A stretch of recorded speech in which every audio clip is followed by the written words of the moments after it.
you happen to be a Generation X or baby boomer, and you happen to have an 8 a.m. to 5 p.m. lifestyle, ang kanilang mindset is, papasok ako sa office, gigising ako ng alas 6, alas 5, magkakape, magjajaryo, mag-newspaper, trabaho, lunch, work. After I finish and I go back to my house, I have my personal life with me.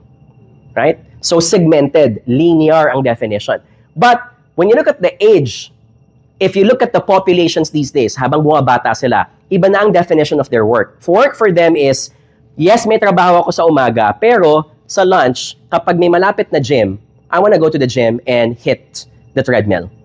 Right? This is why if you notice, most companies na bago, may gym na mismo sa loob ng opisina. Right? Or, during lunch, pwedeng kumain mag-isa, and that I should not be judged for eating alone. Right? And the reason for that is because I want to watch a movie or I want to check the internet, sales si Lazada or Shopee. I need to be focused on what I need to do during that time while I'm during my lunch. And then during merienda, kung 20 minutes man yan, habang kumakain ako, for example, right? I can also watch a 20-minute episode on Netflix habang nag-coffee break, for example. Right? And, ayan, may mga doctors tayo nagkiklik na. Right?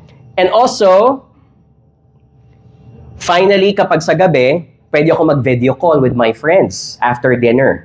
So, if you notice, yung mga Gen Y at Gen Z, they love working even after office hours, but they have to be in Starbucks. Lahat ng laptops nila naka-open, mag-chikahan on the side, tas balik sa laptop.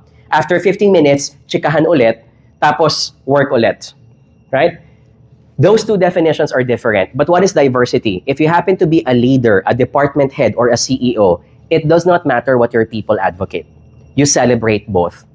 And that we do not judge people's preferences for how they want to live their lives, as long as they meet their bottom line. As long as they're happy with their jobs, as long as they are not hurting anyone, we support them. Right? And that is the leadership style that we want to impose.